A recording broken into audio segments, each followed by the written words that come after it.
See, they already had one champion. He was doing really well. They didn't want another one. Not a modern day, not a 70s, 80s champion. They had a 50s, 60s, 70s champion. They didn't want a 60s, 70s, 80s, 90s, 2000s champion. So it must have been the VAC. Who knows? Second-hand smoke, apparently. Genetics. Blood loss. Clotting. There's different theories of how it starts. But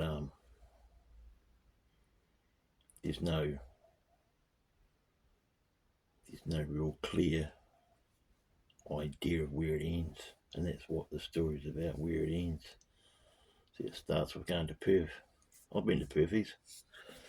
I went to Perthes for about nearly 3 years. I went to Perthes for 3 years nearly. 3 years of my life was spent in Perthes. Casted up, A-frame. Bullied, kicked in the hip and head at school. Mud, splatter. Victim of bullying. See, I got to see the real dark side of human nature at a real young age. And when I say human nature, I mean humans that were programmed to be little shits. See, it's all got to do with the parents at the end of the day. And there's always a bully in every playground, right? So how do those bullies start? Well, it's got to do with programmability. Bullies don't just pop up naturally. They're created. Anyway, I know all about them. And when I was able to, I got them all back. Bar one. I've got him sitting on ice. One day I'll get him. If he's alive. Yeah, so there was a lot of hurry up and wait for me's. There was a lot of missing out and going for swims. Well, my friends did.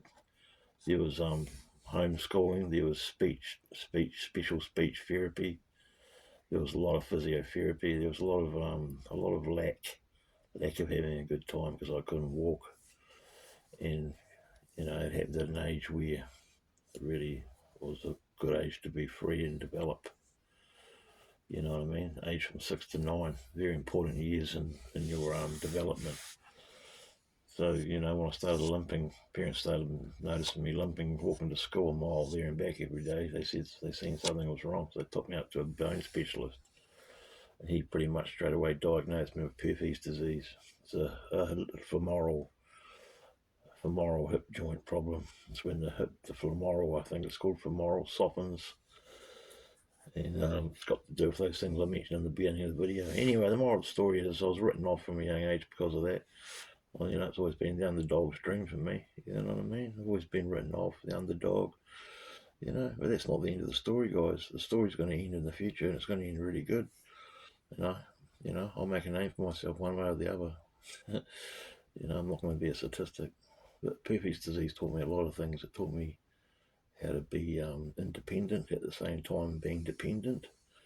It taught me how to climb trees with no legs, 12 feet high. It taught me about the ugly side of children and human nature.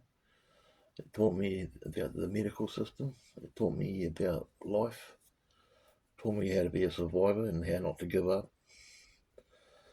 And it also taught me that I've always been an underdog. But I'm not going to let that define me, you know what I mean? I don't want being an underdog to define me. Everyone likes an underdog story, right? You've heard it before, the kid from the bad neighbourhood that, was never meant to get there. But look, he beat all the odds, you know what I mean? And become a professional boxer or a PhD in psychology or whatever. It's the feel-good story that Hollywood's even covered many times. We all love a good underdog story because it's a great story, right? Well, this story's still in progress, okay? The story's not over yet. There'll be a good story one way or the other at the end of this journey. And so, yeah, you can say I've been to Perthes.